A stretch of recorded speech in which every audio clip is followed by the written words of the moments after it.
Well, it's good to be with you all today. Thank you for having me. Thanks to Pastor Ryan for the invitation. Like Ryan said, my wife Holly and I, we've known Ryan and Natalie. It's been like 17 years now. Time flies. Since our time in Louisville, Kentucky, in seminary, I remember we got there. Like Ryan said, we had no kids. We left with little kids, and now they're bigger, and there are more of them. So time flies. So since we know each other for a long time, I've got lots of funny and embarrassing stories about Pastor Ryan, but I promised myself I wouldn't tell any from the pulpit. But if you want to come see me later, I'll tell you some in private if you like. But for now, I have to get to the sermon. If you would, let's look at our text today. Again, it's a joy to be with you all. We're in Mark 5:21 through 43. So as we see in this passage, like other passages in the Gospels, Jesus does extraordinary things. He does miracles. And such miracles, they certainly show that Jesus is the powerful Son of God and Messiah. But they also show something further about Jesus, that Jesus is the one who heals, he restores. He's in the process of turning over the present fallen world into a better one, a place with no disease, no paralysis, no illnesses of any kind, a place where truly death and sin will have no place. Because really, ever since Adam and Eve left the garden, ever since they were exiled from the garden, suffering and death have plagued humanity. The suffering and death that we see in our passage today. So what Mark's going to show us in his true Markan style is show us how Jesus is overturning this state of sin and death and bringing us one far better, one with hope ultimately in a better resurrection from the dead into a better place into which humanity will be delivered by the grace and power of God. But he does so in a way that's common to Mark's gospel. He gives us two stories in one.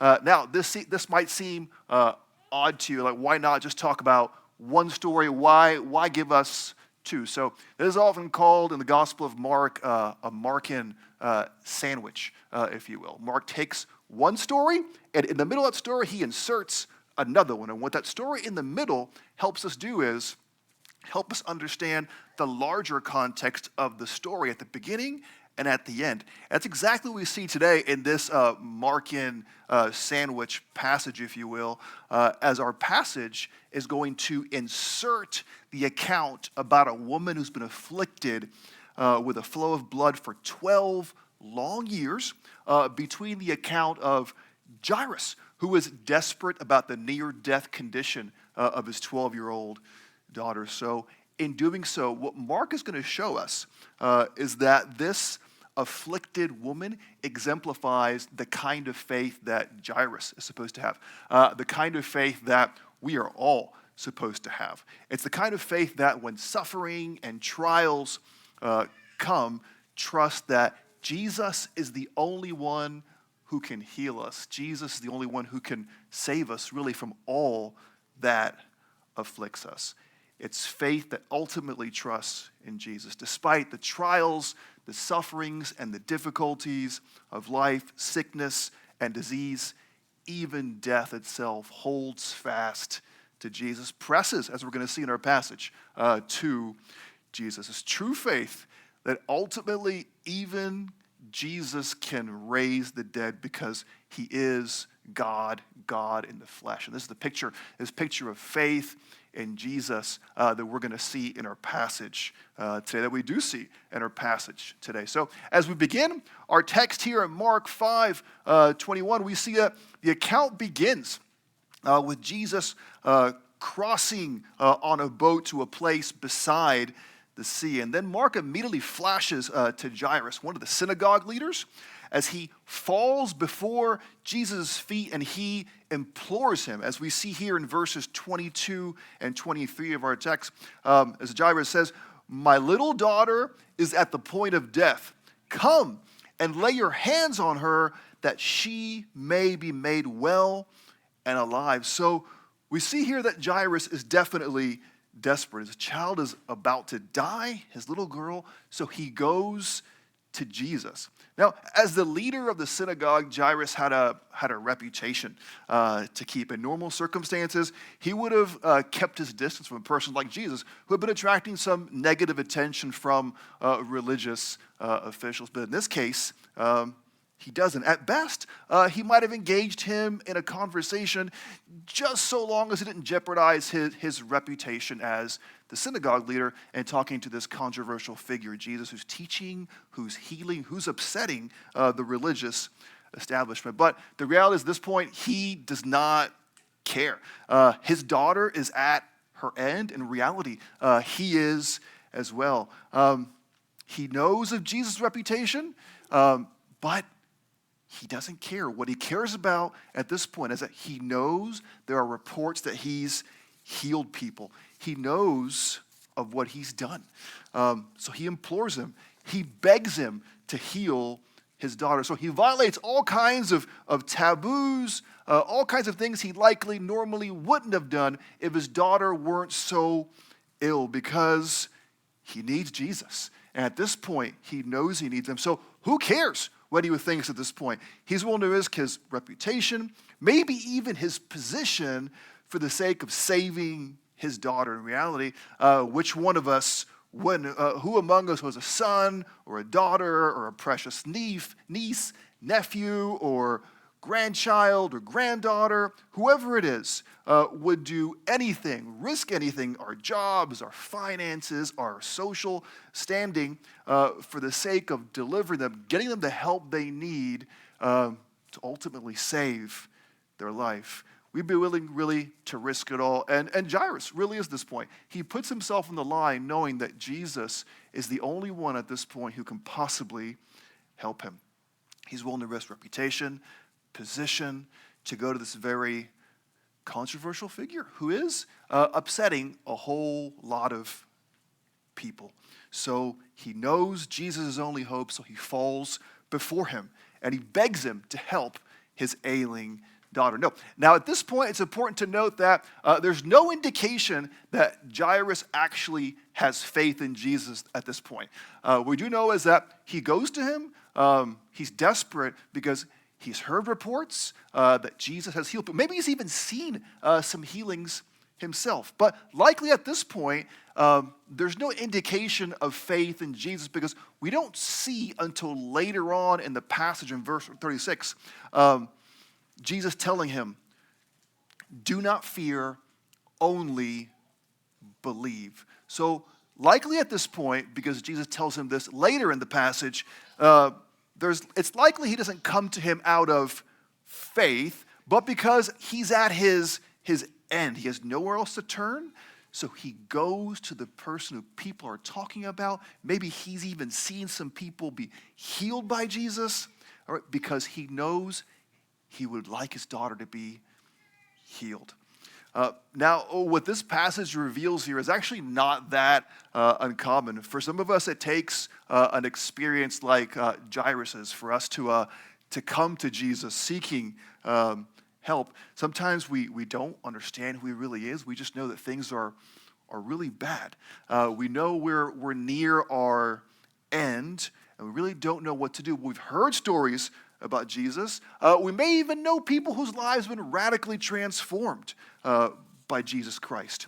So reality is, none of our problems are all the same. Our circumstances are all different, but some of us, we get to a point where we are desperate. So we show up at a church, we show up at a counselor's office, someplace we normally wouldn't go if everything was okay. Or we visit someone we normally wouldn't visit, maybe a friend or a relative, if circumstances were different.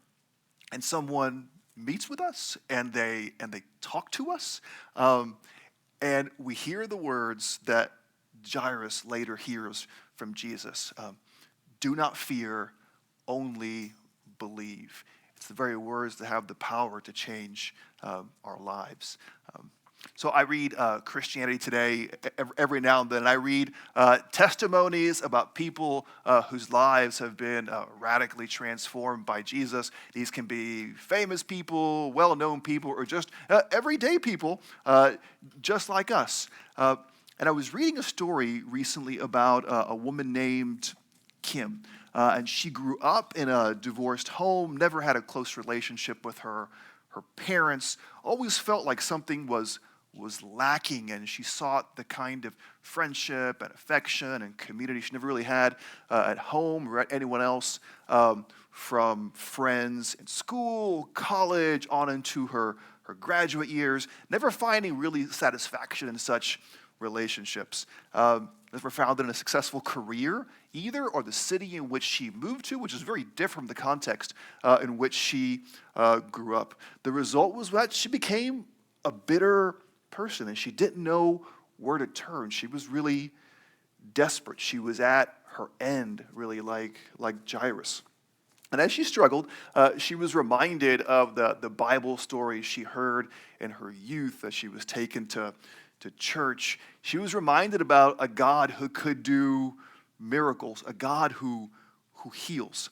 So she began attending various churches here and there, on and off, and finally she visited a church where she heard the gospel and she was rocked by the message of the God who loved her so much that he gave his life for her. And from that day on, she was never the same. She was drawn into a relationship with the God who forgave her, cleansed her, the God who healed her, a God who loved her like no one else had. And honestly, this is how some of us come to faith. Sometimes we're unsatisfied with life. We're sort of at our end. So we have nowhere to turn. So we seek Jesus. And maybe that's where some of us are here today. Maybe we're struggling. Maybe we're seeking healing, or maybe it's something we just can't quite put our finger on, that we feel we're lacking or really struggling with. So we seek Jesus. Maybe he's the one you heard from or heard about from our youth. So you come here. Maybe it's a familiar place. Maybe you hear at the prompting of a friend or a relative. Whatever it is, whatever we're searching for, whatever healing or deliverance or suffering that we're going through, I'll tell you here what we hear later Jesus tell Jairus. Do not fear, or Jairus, do not fear, only believe. He has the power to heal you, satisfy you, cleanse you from all that ails you. That ails all of us, really. And as we now continue in this passage, we see now as this great crowd follows Jesus on his way to heal Jairus' daughter. Mark now, as the crowd is on the way to heal Jairus' daughter, inserts now the story about a woman afflicted who presses through this throng of people to see Jesus. Now, Mark doesn't have to insert the story. There are other things Jesus did, other things Jesus said, other conversations, other miracles, but he inserts this story about a desperate woman who presses her way onto Jesus to give us an example, a model for what we've yet to see in this passage. Faith that presses beyond all difficult circumstances right to Jesus. Now, Mark here in verse 25 says that this woman, as the text says, had a discharge of blood for 12 years, and who had suffered much under physicians, and had spent all that she had, and was no better, but rather grew worse. So like Jairus, she's desperate. So two common things these two figures have in this passage. She had a discharge of blood for 12 years. Like this is a menstrual flow of blood for 12 years. That in itself would have been difficult to bear, if not unbearable. But also remember that according to the Torah, places like Leviticus, a woman who had a bodily discharge would have been considered unclean. Anyone who came into contact with her would have been considered unclean. So not only was this woman suffering for 12 years physically, but to compound her pain, She would have been ostracized from the worship of God, separated from him, separated from the community of God for 12 long years. So certainly the physical torment would have been enough. Just to compound that, you would have had the ostracization from the community of God, the worship of God, for a long, long time. So really this woman was at her end. But to make it even more agonizing, and to give you further insight to what was actually she was likely going through, we should remember as well that the woman likely had parents, an extended family, husband, possibly, most likely, even children. So can you imagine 12 years separated from the community of God, 12 years from her parents, her grandparents, cousins, 12 years apart from her husband, 12 years away from being able to hug and kiss her children. Could you imagine the kind of physical, spiritual, and mental torment for roughly 12 years?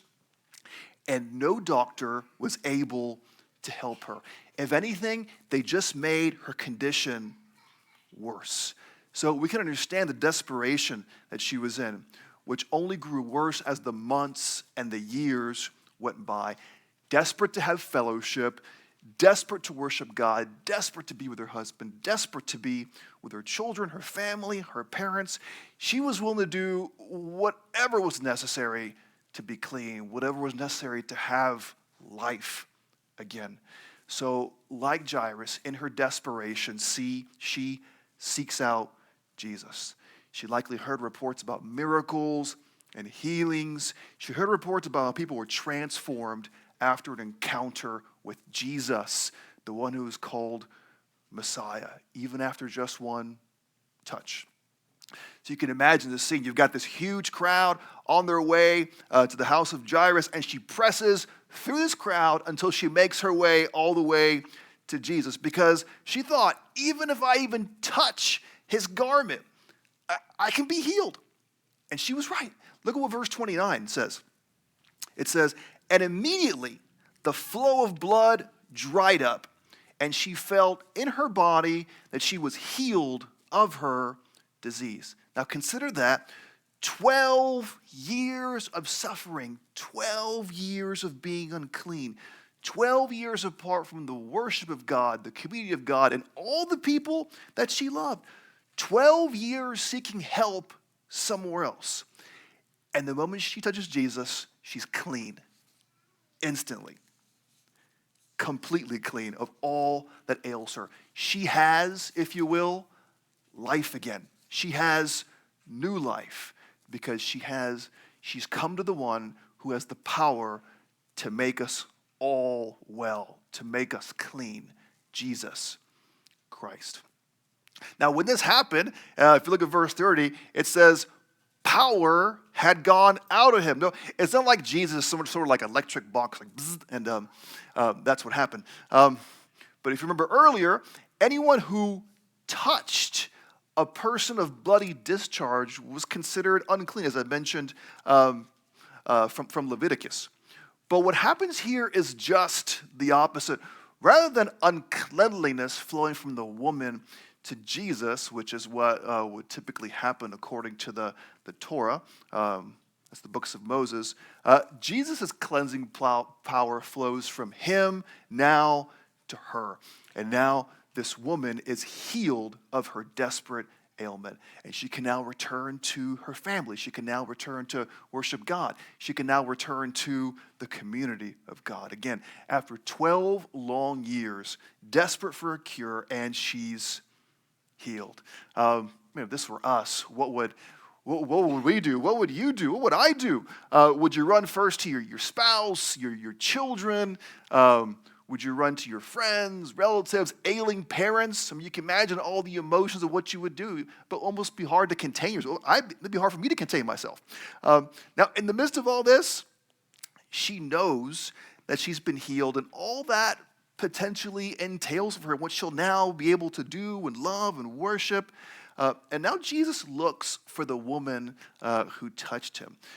The woman then falls before him as Jairus fell before Jesus. Perhaps she was fearful she made him unclean by touching him, but she had to do it because she had no other hope. She was at her end. Now, Jesus' response to her is different from his response to Jairus as she falls before him. Look what he says in verse 34. The text says, "Daughter, your faith has made you well." He calls her daughter. He reassures her that she belongs to him, that she's loved, that she's accepted, that her faith has made her well. She's been made whole again.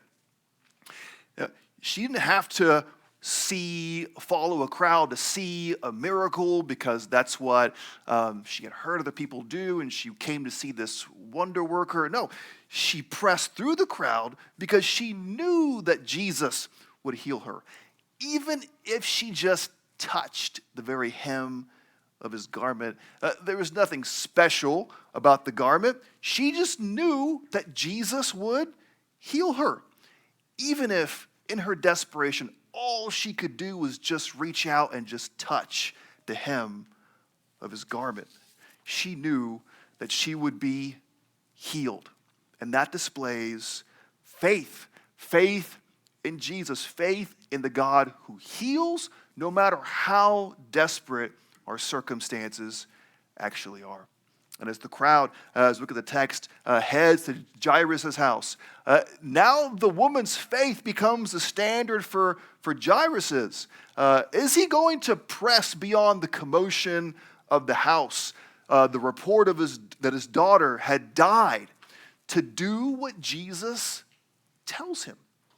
Do not fear, only believe. Jesus has not yet called him son in the passage. He's not yet acknowledged his faith, but Jesus has acknowledged the woman's faith, making her the kind of example that we expect now Jairus to be like, to exemplify this kind of faith. It's really the kind of faith that we're all supposed to exhibit, or we're called to exhibit. It's faith that presses on to Jesus despite our difficulties, despite how difficult or tough life may get. Now, holding up women as an example of faith is common for Mark. It's common for other gospel authors. Often even they're pitted up against the male disciples who are with Jesus right up until the time that things get tough and Jesus is arrested and they flee, like in Mark 14:50, where it says they all left him and fled. But instead of fleeing, you have women like Mary Magdalene and others who press onto the crucifixion and burial of Jesus. They even press on to the tomb where they hear the words, "You seek Jesus of Nazareth who was crucified. He has risen. He is not here." And then they're then charged with pressing on to the disciples and telling them about the one who has risen and is on his way to Galilee. And Matthew, Luke, and John tell us that's exactly what they do, right? They tell them. They were examples of faith who pressed on to Jesus no matter what. And now, like these women, the woman here in this text with the rush of blood, she presses beyond the feelings of shame and guilt likely associated with her uncleanliness, presses through the crowd and presses the garment of Jesus because she has faith that Jesus can make her clean, even if she just touches the hem of his garment. And in fact, he does. Now, Jesus here, he even chastises the disciples, but commends the woman's faith. And in this way, the text holds her up as this example of faith. It's the kind of faith that we now expect from Jairus in this passage to exemplify. It's the kind expected of us, the kind the text expects of us as well. Now, as we look at this text, we should ask ourselves a few questions. Do things like trials discourage us from following Jesus, from trusting him? Do we run from Jesus when sufferings and difficulties enter our lives? Do we become distant?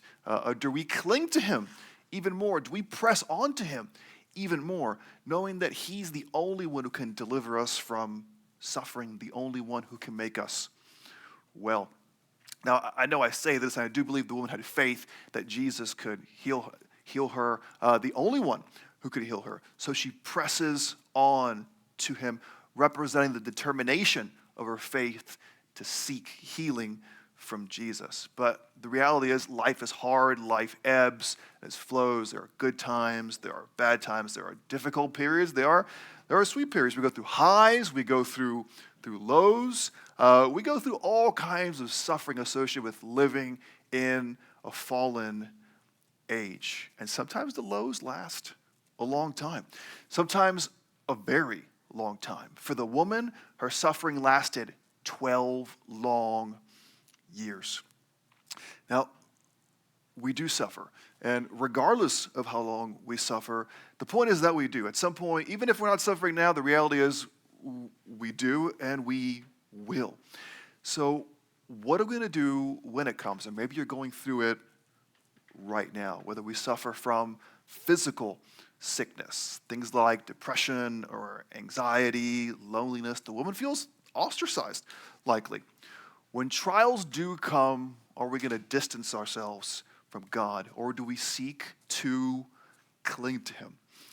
While I totally understand how difficult life can be, we really should resist the temptation and ask for God's grace, not to turn away, but to press on to Jesus. Like the woman, press on to Jesus and seek to cling to Jesus all the more at all cost. Now, a couple of years ago, I went to the funeral of a colleague, and she taught English at the college at my seminary in North Carolina. I went to her funeral. She was the kind of person who made people around her better. She was loved by her colleagues. She was loved by her church. She was loved by her family. She was a mom and wife to her 2 boys. She even served at a local runners camp where my girls had the opportunity to have her as a camp counselor. Everything seemingly was going well for her. Then, out of the blue, she got this diagnosis of cancer, and her life just radically changed. The faculty prayed for her family prayed for her friends, her church prayed as well.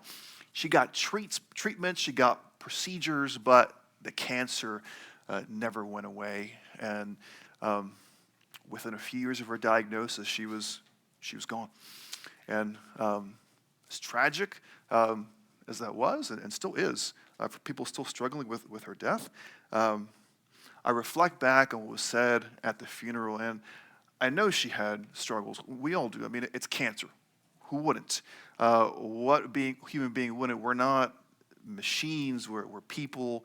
We're deeply imprinted with God's image, but also deeply affected by the suffering we deal with, that our loved ones deal with in this world. So I'm sure she wrestled with various difficult thoughts. But one thing I do remember is at her funeral, when people came and testified about her life, how much they witnessed about her faith, never wavering and following Jesus, as complicated as that and messy as that really can be. Even to her final days, there was a sadness, but there was also a sense of joy knowing that she was pressing on to Jesus. Her suffering didn't drive her away from Jesus. She kept moving on and pressing towards Jesus, knowing that he could heal her, whether in this present life or in the one to come. And the latter is something she most surely will experience at the resurrection, when she and all of us ultimately are healed from all that afflicts us. What about us? What about when we encounter sufferings and difficulties? Maybe it's not cancer. Maybe it's personal maybe it's a different kind of suffering. Maybe it's mental. Maybe it's physical. It's different for all of us. Just look at what the psalmist does when he cries out and laments to God. As no doubt we should. In many ways, this is good and right. But as the psalmist cries out to God, as he laments, he ultimately trusts that God will save him, that God will deliver him. Like the woman in our passage whose sufferings and desperations drive her to Jesus, so we should be also like her and like the psalmist, knowing that Jesus is our only hope. Only Jesus can make us well. But she had to go through 12 years of looking for healing in all the wrong places until she was literally spent. And sometimes we're the same way. We go through various trials and difficulties and sufferings, but we press on to Christ. We're called to trust him, knowing that he is the only one who can restore us. He's the only one who can make us well. And as we trust him, and we certainly ask for healing and we ask for comfort now, and sometimes that never fully comes. It doesn't. But our hope is that one day we will be healed, we will be restored at the resurrection. The same God who the woman touched and was healed, the same God who Jairus goes to and seeks healing for his daughter, is the same God who we trust will ultimately make all things right in the resurrection. If not now, ultimately in the resurrection when he makes all things new and he heals us and he restores us of all the sufferings associated with this present life. Now, as we continue in the passage, as Jesus is still speaking to the woman, Mark mentions here in this passage that people came from the synagogue leader's house to see Jesus. This is now Mark's way of reintroducing the account about Jairus and his daughter in verses 34 through 43. Now in verses 35 through 43, after he's already held out the woman as this example of faith in Jesus. Here now the people claim that the daughter has died, so there's no need to keep troubling the teacher. But in the awful news, Jesus turns to Jairus and he says, verse 36, "Do not fear, only believe." Will he press through the difficult news now and trust Jesus that he can truly make his daughter well, no longer just from sickness, but now from death? It takes a lot to believe that someone can heal you. It takes a whole lot to believe, a whole lot more to believe that someone can raise the dead. Now, the text doesn't explicitly tell us whether he actually believes. What it does tell us is that he follows Jesus into the house and sees Jesus take his daughter's hand and say to her, "Little girl, I say to you, arise." Now, what happens next astounds everyone present in the room as the little girl rises and now walks around, showing that Jesus has healed her from death. The little girl experiences a resurrection at the hands of the one who has shown his power over illness and now death itself. Whether Jairus trusts in Jesus, the text doesn't say.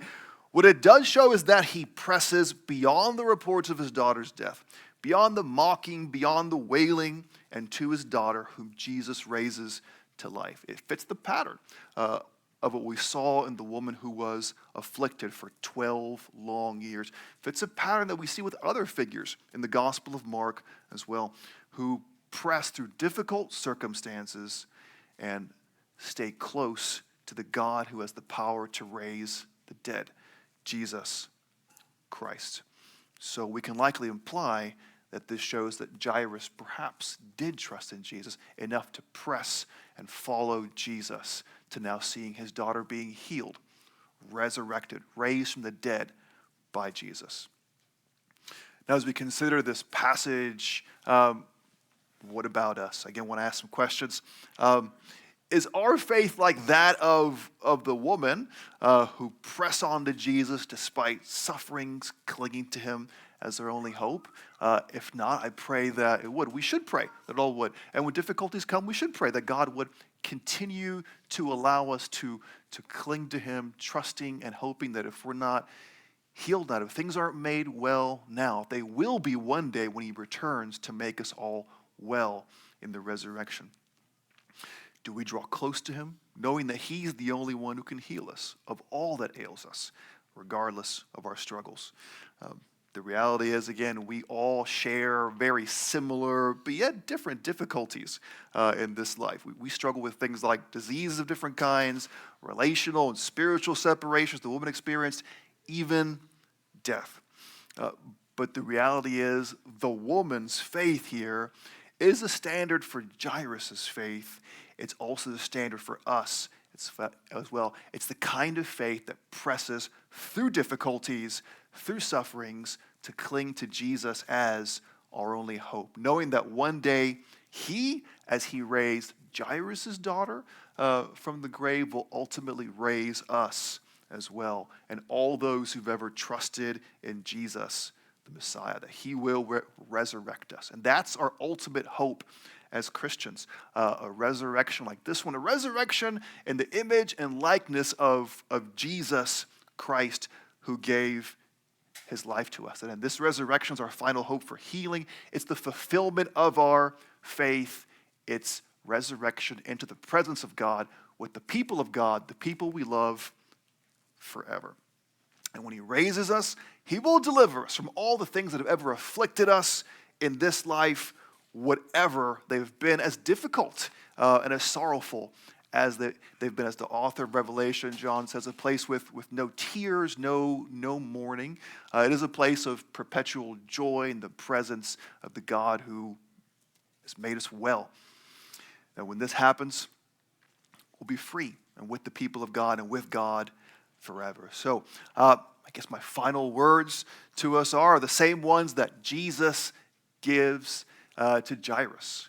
Simply, do not fear, only believe, so that we might attain to the same resurrection, the same healing into the presence of God forever, as we press on together and following Jesus, encouraging one another to follow Jesus despite difficult circumstances, asking God to give us the perseverance to keep following Jesus despite all that ails us, knowing ultimately we trust in a God who gave his life for us, who rose from the dead, and ultimately, as he was raised, as this little girl was raised, we too will rise one day, healed, whole, made new in the presence of God, with the people of God forever.